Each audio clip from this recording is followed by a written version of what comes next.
사랑하는 생명사랑교회 여러분, 전국의 성도 여러분, 지난 일주일 동안 평안하셨습니까? 오늘 예배에 참여하신 여러분 모두를 생명과 평화의 예수 그리스도의 이름으로 환영합니다. 오늘은 성령 강림 후 9번째 주일입니다. 오늘부터 우리 어린이부에서 1박 2일로 내일까지 성경학교가 진행됩니다. 아이들이 교회에서 하룻밤 묵습니다. 함께 수고하는 우리 교육자들과 교사들을 위해서 여러분 응원도 해주시고 격려도 해주시고 또 함께 기도해 주시길 바랍니다. 지금 계속되는 장마로 많은 어려운 이웃들이 생겨나고 있습니다. 여러분도 특별히 비 피해 조심하시고 모든 그런 피해들이 빨리 회복될 수 있도록 함께 기도해 주시기 바랍니다. 이번 주 지구를 위한 환경 실천은 디지털 기기의 사용을 줄입시다입니다. 우리가 일상에서 잘 사용하고 또 편리하게 해주는 많은 디지털 기기들도 탄소를 사용하게 됩니다. 디지털 기기 사용을 조금 줄이고 너무 자주 그런 기계를 교체하는 경향이 있는데 우리가 좀 한번 기계를 샀으면 오래도록 사용해서 그런 곳에서도 탄소 발생을 줄이면 좋을 것 같습니다. 여러분 집에 현관에 붙일 수 있는 우리 교회 팻말이 나왔습니다. 필요하신 가정께서는 하나씩 가져가셔서 자석으로 되어 있기 때문에 철문에 다 붙일 수 있습니다. 필요하신 대로 가져가시면 되겠습니다. 이제 성부, 성자, 성령의 임재를 알리는 세 번의 증울림과 함께 우리 모두 몸과 마음을 모아서 영과 진리로 하나님께 예배하겠습니다.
그의 거룩하신 이름에 찬양하여라. 주님을 찾는 이들은 기뻐하여라. 주님을 찾고 그의 능력을 힘써 사모하고 언제나 그의 얼굴을 찾아 예배하여라.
이는 곧 너희의 하나님 여호와께서 너희에게 가르치라고 명하신 명령과 규례와 법도라.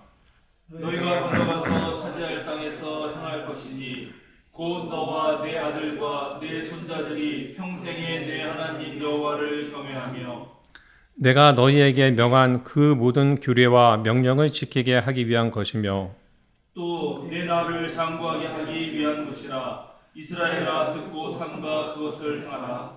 그리하면 내가 복을 받고 내 조상들의 하나님 여호와께서 내게 허락하심 같이 젖과 꿀이 흐르는 땅에서 네가 크게 번성하리라. 이스라엘아 들으라. 우리 하나님 여호와는 오직 유일한 여호와이시니 너는 마음을 다하고 뜻을 다하고 힘을 다하여 내 하나님 여호와를 사랑하라. 아멘.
찬양하여라. 할렐루야. 아멘. 찬양은 끝없다. 할렐루야. 아멘. 거룩한 집에서 주는 종길이며 늘 찬송 부르자. 할렐루야. 아멘. 황은정 목사님의 목회 기도가 있겠습니다. 사랑의 주님, 오늘도 저희 마음과 몸을 살리시며 저희가 삶을 영위할 수 있게 하시고 또한 희망 속에서 하루하루를 서로 사랑하며 살아갈 수 있게 해주신 것 감사드립니다. 또한 우리가 무릇 많은 사람들 중에서 살아계신 하나님을 인정하며 당신께 감사를 드리기 위해서 저희 각각을 부르시고 또 이렇게 함께 모여 예배할 수 있게끔 우리를 이끌어 주셔서 감사드립니다. 특히 집중호우와 폭우 속에서도 전국적인 대규모 인명피해가 일어나지 않게끔 살펴주시고 또한 사람들이 서로 깨어서 대비하고 돕게 해주셔서 감사드립니다. 그러나 주님, 여전히 불시에 목숨을 잃거나 혹은 피해를 입고 삶의 불편을 겪고 있는 분들이 있습니다. 그리고 기후위기로 야기된 홍수로 고통받는 중국의 여러 사람들과 폭염으로 인해 많이 희생된 미국과 사우디아라비아의 여러 사람들이 있습니다. 우리는 여전히 그들의 고통을 깊이 공감하지 못하고 있음을, 그리고 큰 도움이 못 되고 있음을 회개합니다. 언제나 그리고 언제든지 불시에 우리에게 닥칠 불행이 될 수 있음에도 남의 일인 양 방관하가 살고 있는 저희의 둔감함을 회개합니다. 또한 여전히 닥쳐오는 기후위기의 재앙 속에서 깨어있지 못함, 둔감함을 회개합니다. 저희는 물론 저희 조상이 더 편하고 더 이익을 가져오는 삶을 위해 살아온 모습이 이제 되돌리기 힘들 정도로 주님이 주신 아름다운 창조계에 손상을 입혔고, 그렇게 깨진 질서가 다시 우리의 삶에 파괴적인 영향을 주고 있습니다. 그럼에도 우리는 여전히 우리 스스로의 삶을 돌이키지 않습니다.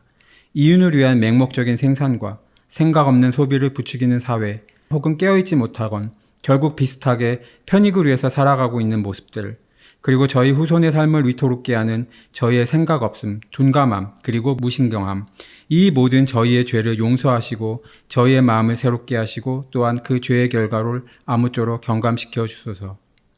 주님, 저희의 생각 없음과 둔감함, 그리고 게으름을 깨우치시어 아무쪼록 당신의 새로운 구원의 계획에 참여할 수 있게끔 하옵소서. 당신께서는 저희를 멸망시키고자 함이 아니라 저희가 돌이키기를 원하심을 우리가 알게 하옵소서. 그리하여 우리가 나태나 둔감함, 게으름에 빠지지 않도록 하시고 또한 동시에 섣부른 절망이나 혹은 비탄에 빠지지 않고 묵묵히 하나님의 새로운 구원의 일에 참여할 수 있도록 하옵소서. 당신께서 이 모든 것이 인류로 하여금 그 어리석음과 탐욕을 버리고 더 성숙한 청지기의 삶을 살 수 있게 하도록 허용하신 것을 저희가 깨닫게 하소서. 이 모든 것은 정치와 경제, 사회, 기술의 사용, 그리고 생명을 향한 개인의 삶의 방식과 관계 맺음의 방식이 전면적으로 전환되어지는 삶의 새로움을 필요로 하는 것입니다. 저희의 신앙인은 물론 믿지 않는 모든 이들에게도 하나님께서 그 정신을 새롭게 하시고 당신의 지혜의 영을 불러일으키셔서 이 총체적인 난관을 다각적으로 극복해 나가는 지혜와 깨어있음, 그리고 절제와 연대의 마음을 주옵소서. 기후위기 앞에서 우리를 둘러싼 생명들과 환경에 대한 우리의 의무를 깨닫게 하시고 또한 불편과 손해를 감수할 삶의 절제를 갖게 하소서. 또한 그 과정에서 모든 피해를 입는 약한 생명들에게 저희가 함께 공감하며 도우며 저희의 쓸모를 드러나게 하옵소서. 감사드리며 살아계셔서 우리를 영원히 사랑하시는 하나님께 기도드립니다. 아멘.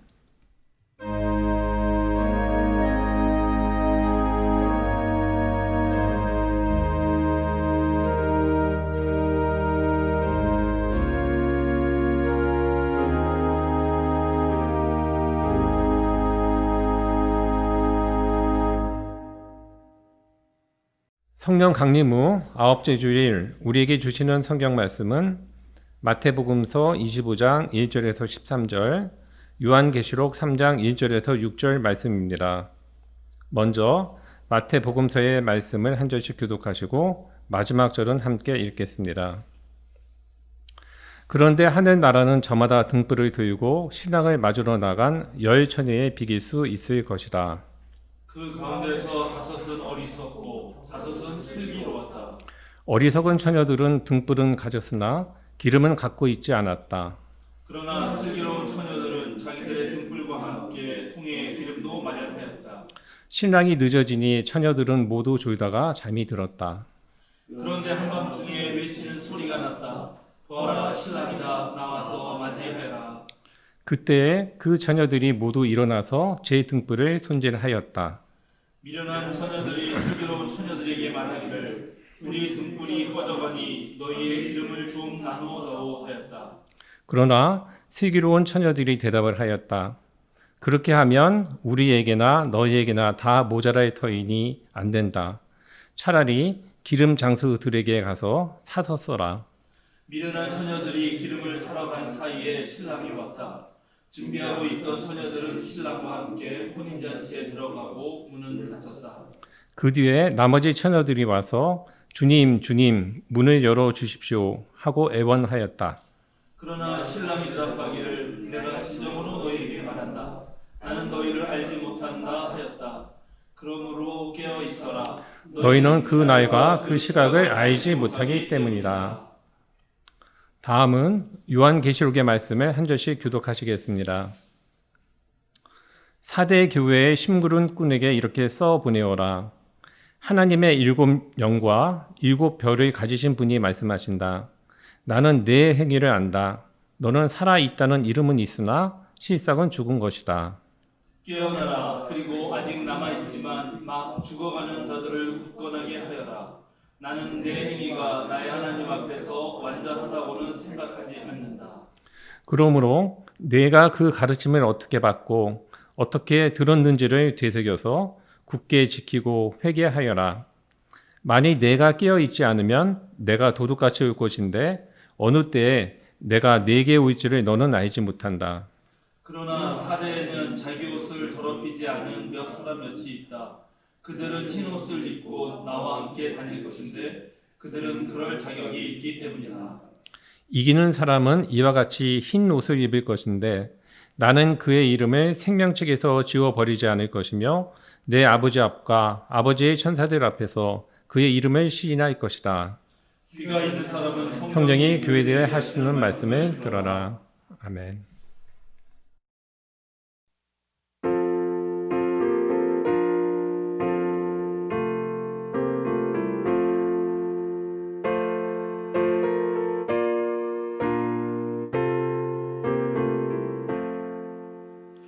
너 성결케 위해 늘 기도하며 너 주 안에 있어 늘 성경 보고 온 형제들 함께 늘 사귀면서 일하기 전마다 너 기도하라. 너 성결케 위해 내 머리 숙여 정밀히 계신 내 주께 빌라. 주 사귀어 살면 주 닮으리니 널 보는 이마다 주 생각하리. 너 성결케 위해 주 따라가고 일 다급하여도 당황치 말고 참 즐거울 때나 또 슬플 때나 너 주님만 믿고 늘 따라가라. 너 성결케 위해 늘 기도하며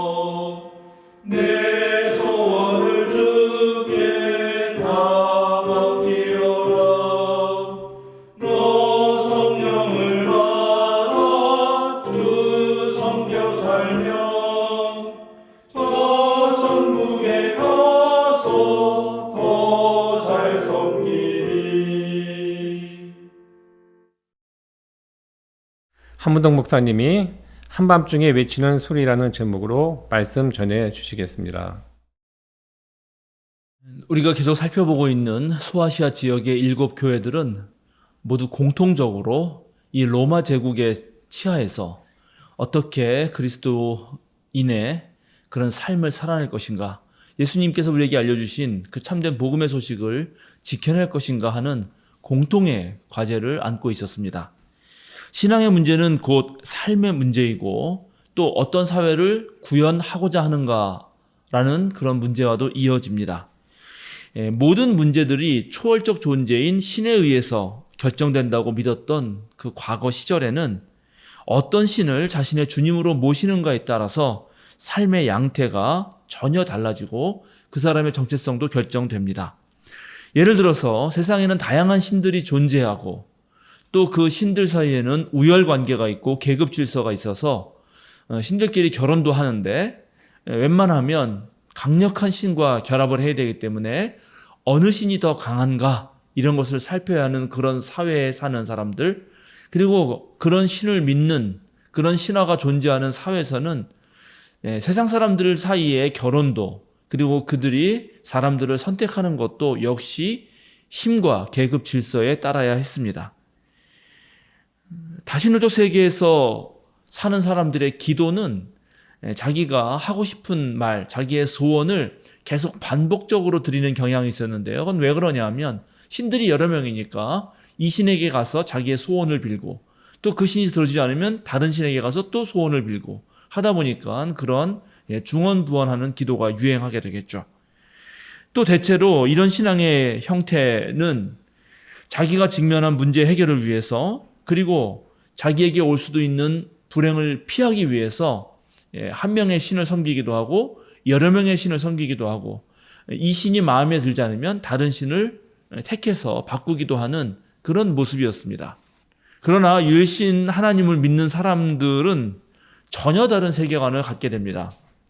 우선 하나님 앞에서 모든 생명은 다 평등하다, 그래서 존중받아 마땅하다고 생각을 하게 되고, 또 창조주는 온 세상을 창조하신 분이니까 우리가 필요한 모든 것을 이미 알고 계시기 때문에 우리의 소원을 하나님께 말씀드리는 그런 기도보다도 주님의 뜻이 무엇인가, 주님이 우리에게 바라시는 것이 무엇인가를 생각하게 되죠. 우리 문대걸 목사님의 말씀에 따르면 기독교 신앙이라는 것은 받는 것이 아니라 드리는 것이고, 마더 테레사 수녀님 말씀에 따르면 우리는 성공애로 부름받은 것이 아니라 충성애로 부름받았다 하는 것이죠. 이렇게 신앙의 형태가 서로 다른 것입니다. 고대 사회에서 이렇게 서로 다른 신화와 신념들, 다른 세계관과 삶의 양태들은 서로 갈등을 빚기도 하고 그 과정에서 어느 한쪽이 박해를 당하거나 고통을 당하기도 합니다. 그래서 요한계시록에 등장하는 교회들도 참된 신앙의 모습을 기준에 두고 칭찬을 듣기도 하고 어느 때는 꾸중을 듣기도 합니다. 요한계시록 저자는 각 교회마다 잘하는 일과 못하는 일에 대해서 제법 구체적으로 지적을 하죠. 교회들이 로마 제국의 정치, 경제, 문화에 동화되지 않고 거기에 맞서 싸우고 인내하면서 또 서로 사랑한 일들에 대해서 아주 칭찬하죠. 주님과 함께 그 주님의 남은 고난을 당하면서도 믿음을 지켜낸 일에 대해서도 아주 흔쾌히 칭찬을 합니다. 그러나 처음 사랑을 잃어버린 것, 신앙이 미적지근한 것, 발람이나 이세벨의 유혹에 넘어간 것, 니골라당의 속임수에 빠진 것, 이런 것들에 대해서는 회개를 촉구합니다. 그런데 오늘 우리가 함께 본 이 4대 교회에 대한 부정적 평가는 우리에게 잠옷 충격적입니다. 어떤 것을 잘못했는지에 대해서는 자세히 나오지 않기 때문에 구체적으로 알기는 어려운데, 아무튼 계시록의 저자는 이렇게 말을 합니다. 하나님의 7 영과 7 별을 가지신 분이 말씀하신다. 나는 내 행위를 안다. 너는 살아있다는 이름은 있으나 실상은 죽은 것이다. 살아있다는 이름은 있으나 실상은 죽은 것이다 라고 하는 이 평가는 지금 4대 교회 전체를 두고 하는 그런 평가이기 때문에 더욱더 충격적입니다. 오늘 행위를 안다고 하셨으니 4대 교회는 분명 하나님 나라 사역들을 했을 것입니다.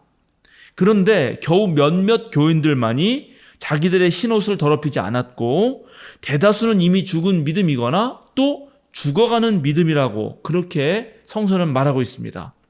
계시록 저자는 지금 사대교회가 마지막 숨을 헐떡이는 상태이고 이렇게 가다가는 하늘 생명책에 이름을 남긴 아주 소수의 사람들만을 제외하고는 전부 이 사대교회는 몰락할 것이다 라고 말하고 있는 것입니다. 그런데 실제로 더 큰 문제가 있는데 사대교회 교인들은 스스로 이렇게는 생각하지 않는다는 것입니다. 왜냐하면 오늘 성경이 보도하는 대로 살아있다는 이름이 있다고들 그렇게 말해왔기 때문입니다.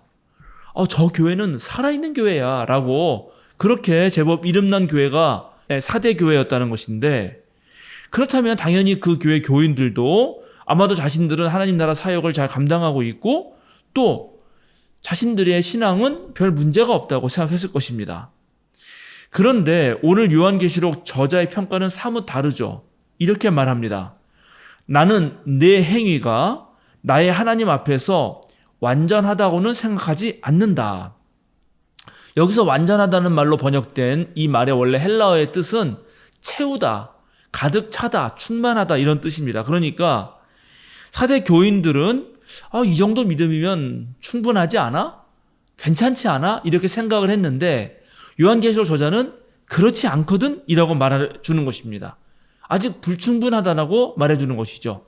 너희가 살아있다고? 아니야, 너희는 죽은 믿음이야. 너희가 충분하다고? 아니야, 한참 부족하거든? 이렇게 말해주고 있는 것이죠.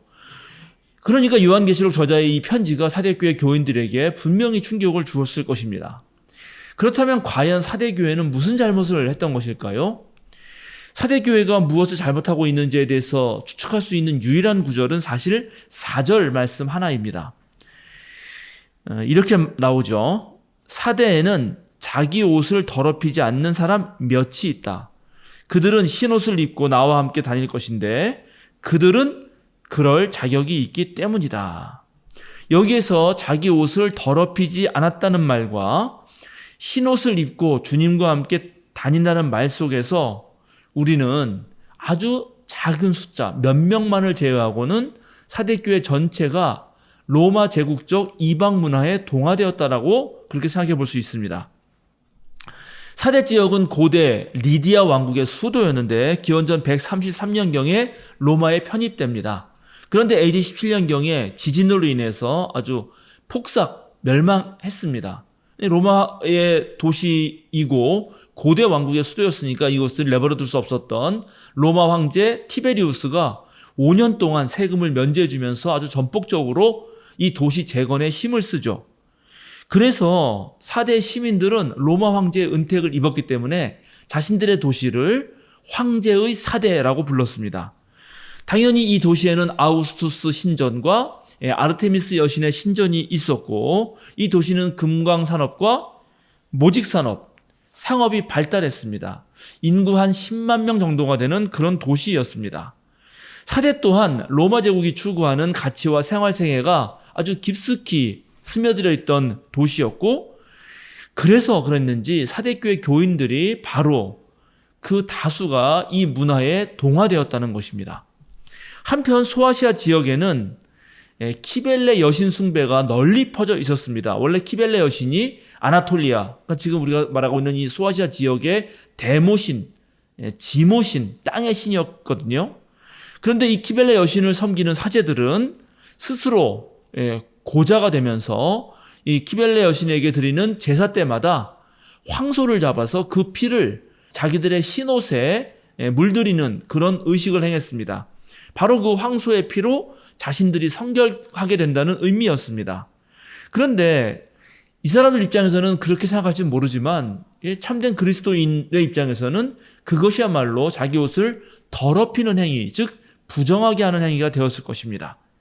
사대교회에 편지를 쓰는 계시록 저자가 자기의 흰옷을 더럽히지 않는 교인들이 있다라고 말하고 있는데 바로 이것은 바로 키벨레 여신의 숭배와도 좀 연관되어 있다는 사실을 알게 되는 거죠. 사대 교인들은 자기 스스로는 하나님의 신앙을 가지고 있고 예수 그리스도의 복음을 잘 지키는 그런 믿음 있는 사람들이라고 생각했습니다.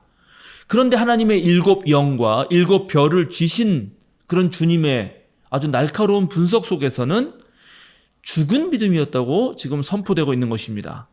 이것은 사대교인들 자신은 의식하지도 못한 채 이방신 문화와 그리스도교 신앙이 혼합되어서 도대체 무엇이 참된 신앙인지, 무엇이 올바르지 못한 신앙인지를 분별하지 못하는 사태까지 이르렀다는 것을 알려줍니다. 물론 서로 다른 문화가 만나서 상호 영향을 주면서 습합되는 것은 자연스러운 일일 것입니다. 그러나 그럴 때에도 절대 용납할 수 없는 것들이 끼어드는 것은 우리가 분별해야 합니다. 그런데 사대교회가 바로 이것에 실패했던 것으로 보입니다. 오늘 요한계시록 저자의 입을 통해서 주님께서 하시는 말씀은 오늘날 우리들도 깜짝 놀라게 하고 화들짝 정신이 들게 합니다. 잘못하고 있는데도 잘하고 있다고 착각하는 것이 있다라고 말씀하시기 때문입니다. 자, 예를 들어서 오늘날 한국 개신교 고파를 모두 초월해서 한국의 거의 모든 교회들은 교회 지도력을 세우려고 장로를 선출합니다. 어느 교회에서든지 장로를 선출할 때 믿음의 본이 되고 교인들로부터 존경받는 분을 장로로 뽑죠. 또 그렇게 해서 그런 분이 뽑히면 마땅히 뽑힐 분이 뽑혔구나 하면서 이번 장로 선거는 아주 은혜로운 그런 투표였다라고 말을 할 것입니다. 그런데 여러분도 다 아시듯이 한국 개신교 장로의 대부분은 놀랍게 다들 나이 많은 남자 어른들입니다. 젊은 여성 장로는 정말 찾아볼 수 없습니다. 개신교 정신에 따르면 장로는 교인의 대표로서 여성을 대표하면 여성 장로, 청년을 대표하는 청년 장로가 나와야 합니다. 만약에 어느 교회에 장애인들이 많이 있다면 그 장애인들을 대표하는 장애인 장로도 당연히 나와야 하는 것입니다. 그런데 한국은 전혀 그렇지 않습니다. 그래서 다양한 한국 장로교 교단 총회에 가보면 검은 양복을 입은 많은 나이 많은 남성들을 보게 됩니다. 가득 그런 모습으로 차 있죠. 여성 총대가 전체 총대의 반이 넘고 20% 정도가 청년 총대이고 그리고 게다가 청년 자문위원으로 100명 넘는 그런 청년들이 참여하는 미국 장로교회, PCUSA의 그런 총회 모습과는 완전히 다릅니다. 세계 그리스도교 교회협의회, WCC나 아시아 기독교 협의회, CCA 같은 경우도 여성 50%, 청년 25%라고 하는 할당제를 지금 매번 할 때마다 그렇게 실시하고 있는데 우리 한국 개신교가 오히려 전혀 다른 특이한 모습을 보이고 있다는 것입니다. 한국 개신교회가 이렇게 된 것은 우리 사회가 남성 어른에게 권력을 몰아주는 유교적, 가부장적 사회이기 때문이고 이 문화가 고스란히 교회에 들어왔기 때문입니다. 개교의 입장에서는 은혜롭게 장로를 선출한 것이지만 그리고 아주 잘한 것이지만 개신교 정신과 신앙의 평등 관점에서 보자면 한국 개신교 교회는 놀랍게 어느 한쪽으로만 치우쳐 있다는 것을 알게 됩니다. 그래도 우리 생명사랑교회는 여성 장로님을 선출했지만 앞으로 우리 교회가 한 걸음 더 나아가서 주님으로부터 칭찬을 받으려면 연령별로 장로가 선출될 수 있어야 합니다. 어리고 젊다 하더라도 그가 충분히 교회에서 지도력을 행사할 수 있는 그런 신앙 역량을 키우는 교회가 되어야 한다는 것입니다. 오늘 제가 설교 제목을 한밤중에 외치는 소리라고 달았습니다. 모두가 깊이 잠든 밤에는 밖에서 무슨 소리가 나도 대부분은 알아차리지 못하고 그저 잠을 자죠. 귀 밝은 사람 몇은 외치는 소리에 잠을 깨서 그것을 듣습니다. 그러나 본인에 관계되는 문제가 아니라면 역시 그 소리가 어떤 영향력을 끼칠 수는 없습니다. 그러나 한밤중에 외치는 소리라 하더라도 그것이 마치 불이야 라는 아주 긴급하고 다급한 소식이고 내 생명을 위협할 수 있는 일이라면 그러면 자는 사람도 깨워야 되고 모두가 시급히 행동을 해야 합니다. 자고 있었지만 깨어나야 할 때 깨어난다면 위기를 모면할 수 있죠. 그리고 깨어나서도 그 위기를 제대로 모면하려면 사실 긴급 상황에 대처할 수 있는 평소에 준비된 그런 훈련이 필요한 것입니다. 우리가 오늘 함께 읽은 마태복음서의 비유 말씀은 바로 이것을 우리에게 이야기해 줍니다. 마태복음서 강해를 열심히 듣고 공부하시는 분은 기억하시겠지만 마태복음서 24장 45절부터 25장 마지막 절까지는 마지막 날 주님이 오시는 그 종말의 날을 어떻게 대비하면 좋은가와 관련된 4개의 비유가 연속해서 나옵니다. 열 처녀의 비유라고 불리는 오늘의 본문 또한 한밤중에 외치는 소리를 듣고 깨어나야 한다고 하는 종말론적 신앙의 소유자들에게 들려주는 이야기입니다. 오늘 이야기가 말하려고 하는 핵심 내용은 언제 올지 모르는 신랑을 기다리던 신부의 들러리 처녀들의 행동에 나와 있습니다. 신랑이 늦어지니까 신부 대신 신랑을 맞이하러 나가야 하는 10명의 처녀들이 모두 꾸벅꾸벅 졸다가 잠이 들고 맙니다. 그런데 한밤중에 이제 외치는 소리가 나죠. 보아라, 신랑이다. 나와서 맞이하여라. 자다가 깬 10 처녀가 이제 각자가 지닌 등불들을 손질하고 나갈 준비를 하는데 어리석은 처녀들이 슬기로운 처녀들에게 기름을 좀 나눠달라라는 부탁을 합니다. 그런데 슬기로운 처녀들은 그렇게 했다가는 둘 다 모자르기 때문에 너희가 얼른 가서 기름 장수에게 그 기름을 사서 쓰라고 말을 합니다. 그래서 어리석은 처녀들이 기름을 사러 갔는데 그 사이에 신랑은 도착했고 슬기로운 처녀들만 그 잔치자리에 참여하게 됩니다. 뒤늦게 온 어리석은 처녀들은 문을 두드리면서 주님, 주님, 문을 열어주십시오라고 아주 애원하고 간절히 말하지만 신랑의 대답은 이렇습니다. 내가 진정으로 너희에게 말한다? 나는 너희를 알지 못한다. 참으로 매몰찬 답변입니다. 열처녀의 비유는 언제 닥칠지 모르는 종말의 상황, 즉 위기의 상황을 생각하면서 만반의 준비를 해야 한다는 것입니다. 준비를 하지 못하면 그 비참한 결과를 맞이할 수밖에 없다고 하는 아주 냉철한 판단인 것입니다. 열처녀가 준비해야 하는 것은 횃불인데, 즉 끝을 솜이나 천으로 이렇게 둘둘 말아서 만든 나무 막대기입니다. 우리 성경에 지금 등불로 번역되어 있지만 사실은 횃불입니다. 그렇게 해서 솜을 둘둘 말거나 천을 마른 나무 막대기를 준비했다면 그에 따른 기름도 준비해야 되죠. 그런데 25장 3절을 보면 어리석은 처녀들은 등불을 가졌으나 기름은 갖고 있지 않았다라고 말하고 있습니다. 아니, 횃불을 준비하면서 기름을 준비하지 않는 사람이 있을까요?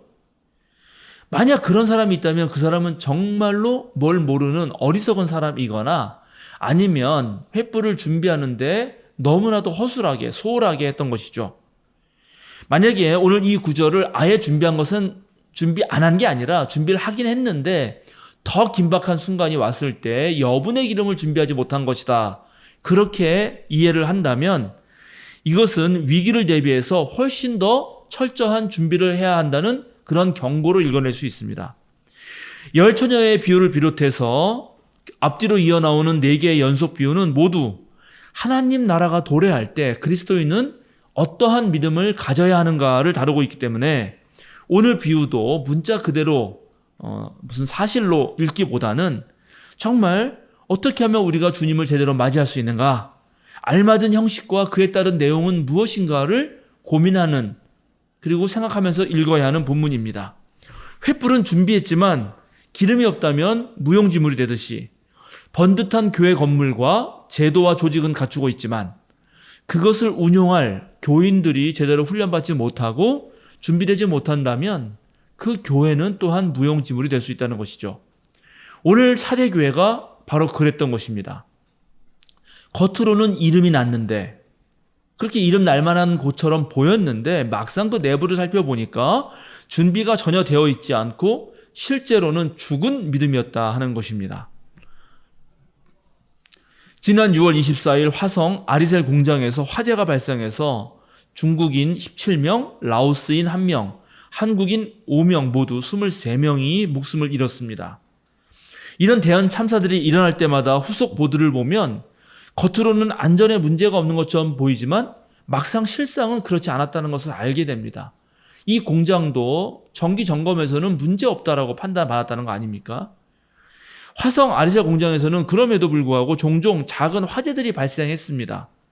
이에 대한 대비를 제대로 하지 않았고 이번에 불이 났고 이제 그렇게 큰 비극적 참사를 맞이하게 된 거죠. 리튬 배터리는 여러 가지 면에서 화재에 취약할 뿐만 아니라 한 번 불이 붙으면 열폭주로 인해서 순식간에 고온 상태가 되고 또 발산가스를 내뿜는 것 때문에 화재 진압이 매우 어렵습니다. 리튬 배터리로 인한 화재는 특수 소화기를 써야 되는데 그것을 준비하지 못하면 화재를 진압하기가 매우 어렵게 되는 거죠. 그래서 이번 아리셀 공장 화재에서도 어김없이 이런 것들이 준비되지 않았고 많은 사람이 목숨을 잃고 부상을 당했던 것입니다. 우리는 오늘 마태복음서의 본문을 읽을 때마다 횃불은 준비하면서도 기름은 준비하지 않은 어리석은 처녀들을 비난하고 한심하게 여기곤 합니다. 그러나 오늘날처럼 복잡한 사회에서 우리 또한 다양한 위기 상황이 있을 것이라 예측하지만 실제로는 그 만반의 준비를 하고 있느냐 이렇게 묻는다면 우리 또한 어리석은 그런 이 처녀들이 되고 맙니다. 살아있다는 이름은 있으나 실상은 죽은 것이다 라고 하는 이 한마디는 한국 교회도 해당됩니다. 실로 오늘 한국 교회는 어떤 면에서 살아있다고 하는 이름만 존재하는 것이 아닌가 하는 생각이 들 정도입니다. 간신히 목숨만 붙은 상태인 것처럼 보이기 때문입니다. 이렇게 심각한 위기 상황이지만 이것을 극복하고 넘어서려는 그런 준비는 되어 있지 않습니다. 변화된 세상에서 요청되는 매우 세밀한 배려와 태도와 재난과 고난을 극복하는 참된 하늘의 지혜와 성숙한 신앙이 있어야 되는데 다수의 한국 교회는 그저 과거에 해오던 것을 그저 익숙하게 계속 반복하고 있는 상태라는 것입니다. 잘 바뀌지 않는 것이죠. 살아있는 이름은 있으나 실상은 죽은 것이다라는 말씀을 이렇게 바꿔 불러도 과언이 아닐 정도입니다. 교회라는 이름은 있으나 실상은 교회가 아니다. 신앙이라는 이름은 있으나 실상은 믿음이 없다.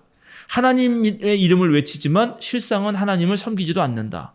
예수가 그리스도라고 고백하는 말은 있으나 실상은 우상 숭배를 하고 있다. 우리 생명사랑 교육자들과 함께 한 달에 2번씩 목회자 교육실 세미나를 하는데 제가 지난주에도 말씀드렸지만 최근에는 찰스 테일러 교수의 불안한 현대사회라는 책을 읽습니다. 현대사회가 지니는 병증들에서 함께 고민하고 나누고 있는데 저자는 1990년대부터 2000년대 초반에 이 미국 사회가 미국인들을 자기에게만 몰두하는 그런 삶으로 몰아가고 있기 때문에 미국 사회가 상호 존중과 배려에 근거한 공동체 삶이 자꾸 무너지고 또 개개인은 상실감과 몰락의 느낌, 두려움과 불안에 시달리는 일들이 점점 많아져만 간다고 그렇게 말하고 있습니다. 30년 전의 미국 사회 분석이 사실 오늘날 우리 한국 사회와 매우 유사합니다.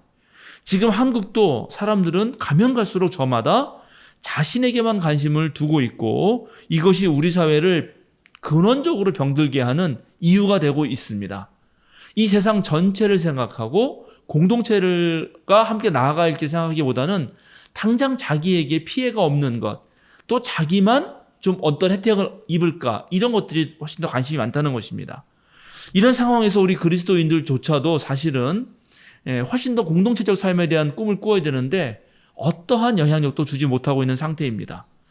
지난 100여 년의 우리 한국 근현대 역사 속에서 개신교는 우리 사회에 좋은 영향을 주고 우리 사회를 이끌어 왔습니다. 그런데 오늘날은 전혀 그런 모습이 보이지 않는다는 것입니다. 그래서 하나님 나라의 선교 관점에서 보자면 한국 개신교는 살아있다는 이름은 있으나 실제로 그 이름만 있는 것이 아닌가 하는 자괴감이 들고 있습니다. 전 세계가 지난 코로나 전염병 사태를 겪었죠. 그것을 겪으면서 한국 그리스도교 전체가 깨달은 하나의 어떠한 중요한 그 깨달은 점이 하나 있습니다. 그것은 바로 우리의 신앙이 너무나 주일 예배 중심으로 교회 내부 중심으로만 형성되어 있다는 것입니다.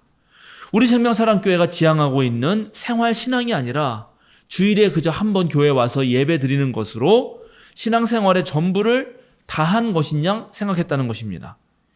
그래서 코로나로 주일 예배 자체가 쉽지 않게 되자 한국 교회는 큰 위기와 수렁 속으로 빠져들었습니다. 어느 교회이든지 모든 교인이 같은 시간에 한 장소에 모여서 공적으로 예배를 하는 것은 매우 중요합니다. 예배는 나사렛 예수의 삶과 가르침을 기억하고 주님께서 베푸셨던 그 식탁과 기적을 떠올리면서 예수 운동에서 드러난 하나님의 뜻을 마음에 새기고 또 하나님 나라 실현을 위해서 자신을 헌신하겠다고 하는 그 다짐을 하는 정말 기독교인에게 있어서는 빼놓을 수 없는 중요한 의례입니다.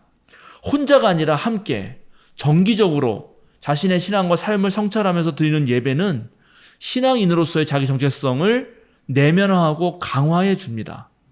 그런데 그러한 예배가 우리의 일상의 신앙과 삶을 이끌어가지 못하고 예배 따로, 삶 따로가 된다면 그것은 실로 문제입니다. 바로 여기서 명목상 그리스도인, 살아있다는 이름만 있고 실제로 신앙의 내용은 제대로 담보하지 못하는 죽어있는 그리스도인들이 탄생하고 있기 때문입니다. 지금의 한국 사회는 진정으로 살아있는 도덕성, 살아있는 윤리적 인간, 살아있는 참된 신앙인을 필요로 하고 있습니다. 뉴스만 틀면 들려오는 온갖 죄악 가득한 모습들 속에서 진실을 추구하고 참된 삶을 보여주는 자가 있기를 정말 기대해야 합니다. 지금 현 정부가 하는 온갖 잘못과 추태들을 고발하고 거부하고 각자의 자리에서 정확한 자기 역할을 할 수 있다면 우리 사회가 이렇게 급격하게 무너지지는 않을 것입니다. 그런데 놀랍게 그리스도인들조차도 권력의 눈치를 보면서 올바름을 지키지 못하기 때문에 우리 사회가 이렇게 혼란 속으로 빠져들고 있는 것입니다. 어떤 면에서는 그리스도인들이 악의 세력과 함께 손을 맞잡고 있는 형국이기도 하는 것입니다. 그래서 바로 우리가 한밤중에 외치는 소리여야 합니다. 무엇이 진정한 삶이며 무엇이 올바른 삶이며 우리 사회가 어떻게 나아가야 하는지 헷갈리는 이 시대에, 그래서 한밤중처럼 어두운 이 시대에 우리가 외치는 소리가 되어야 한다는 것입니다. 세례자 요한이 주님이 오실 길을 마련하면서 광야의 소리로 존재했듯이 우리 또한 주님의 복음을 굳게 지키면서 하나님 나라의 잔치를 이끌어가는 주인공이 되어야 한다는 것입니다.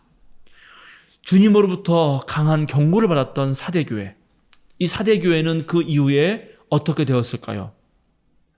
기원 후 170년경 이 교회에서 멜리토 주교가 탄생합니다.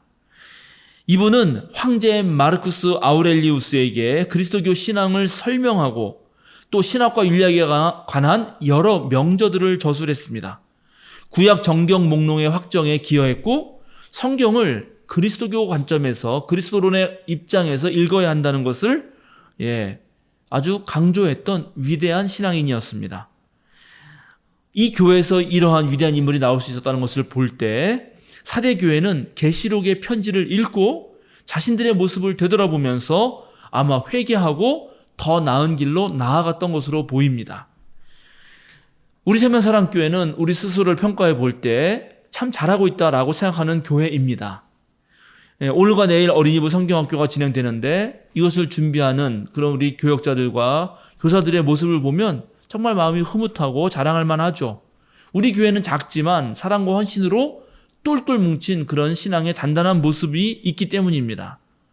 그런데 그건 우리들의 평가이고 어쩌면 주님은 아직도 우리에게 부족하다 이렇게 말씀하실지 모르겠습니다. 하나님 앞에서 보자면 충분한 경지에는 아직 이르지 못했다는 것입니다.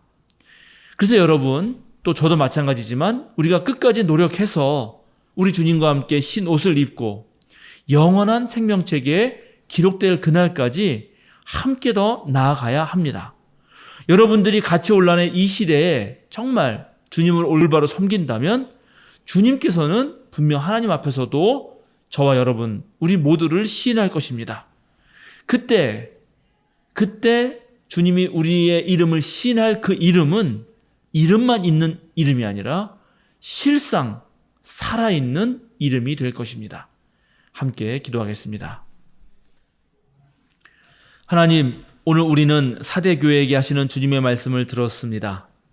살아있다는 이름은 있으나 실상은 죽은 것이라는 말씀이 폐부를 찌르면서 들려옵니다.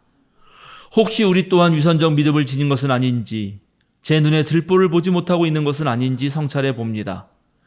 언제 어느 때에 갑자기 들이닥칠 일들에 대해서 과연 우리는 철저한 준비가 되어 있는지 되돌아봅니다.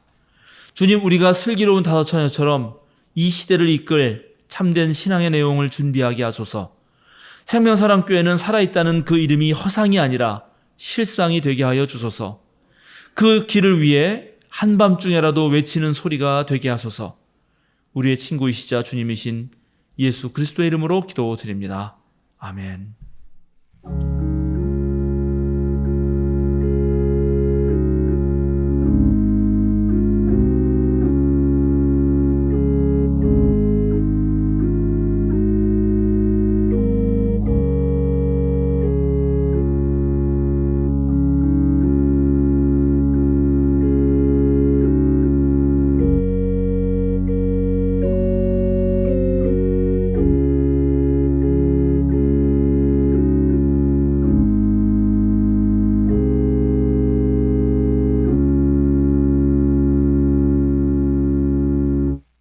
우리 다 함께 생명사랑 신앙 고백문으로 우리의 신앙을 고백하겠습니다.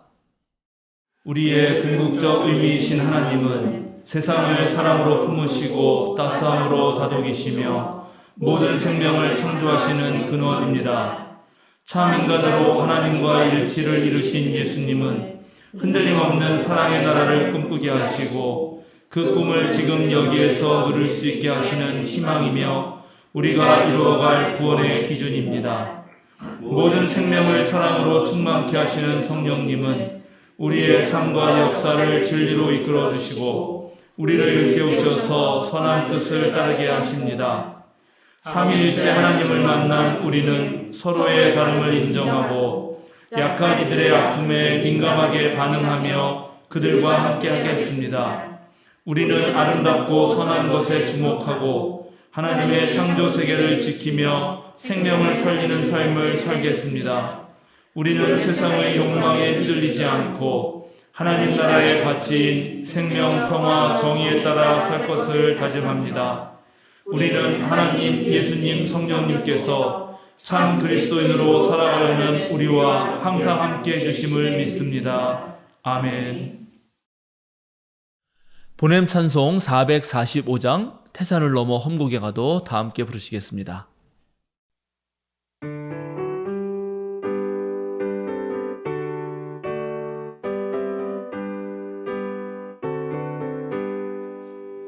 태산을 넘어 험곡에 가도 이 가운데로 걸어가면 주께서 항상 지키시기로 약속한 말씀 변치 않네.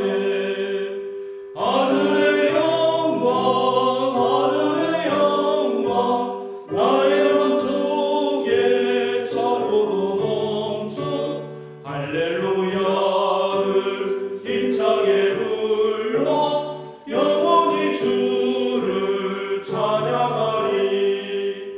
캄캄한 밤에 가릴지라도 주께서 나의 길 되시고 나에게 밝은 빛이 되시니 길 잃어버릴 염려 없네. 하늘의 영광 나의 맘속에 차고도 넘쳐 할렐루야를 힘차게 불러 영원히 주를 찬양하리. 광명한 금인 마음의 바다 찬란한 천국 바라보고 할렐루야를 힘차게 불러 날마다 빛에 걸어가리. 하늘의 영광 나의 맘속에 차고도 넘쳐 할렐루야를 힘차게 불러 영원히 주를 찬양하리. 사랑하는 생명사랑교회 여러분, 전국의 성도 여러분, 오늘도 어깨를 쭉 펴고 똑바로 서십시오. 세상으로 힘차게 그리고 당당하게 나아가십시오. 자유인으로 사십시오. 대낮에도 등불을 들고 진리를 찾으며 한밤중에도 목소리를 높여 외치는 예언의 소리가 되십시오. 살아있는 믿음으로 날마다 전진하는 여러분이 되십시오. 축도하겠습니다. 거룩하신 성삼위일체 하나님께서 여러분이 지닌 것들을 굳건히 지켜주시고 거친 바다에서도 여러분을 보호하시며 육지에서도 여러분을 지켜주시기를 원합니다. 성부, 성자, 성령 하나님께서 주님의 편지로 살아가는 여러분들의 발걸음을 이끌어 주시며 새 생명의 길을 개척하는 여러분을 지금부터 영원까지 참 평화의 길로 인도해 주시기를 간절히 축원합니다. 아멘.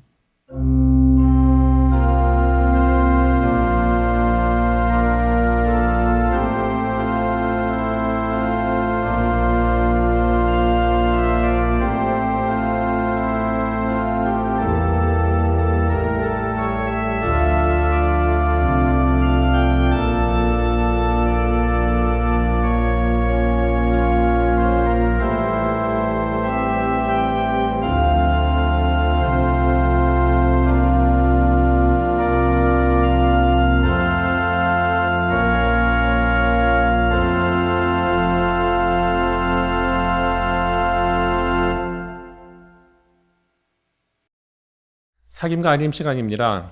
오늘은 성령 강림 후 9째 주일입니다. 어린이부 여름 성경학기를 진행 중입니다. 교육부가 교회 공간을 이용할 수 있도록 점심 식사 후 모임은 외부에서 가져주시기 바랍니다. 사도신경 모임을 종강했습니다.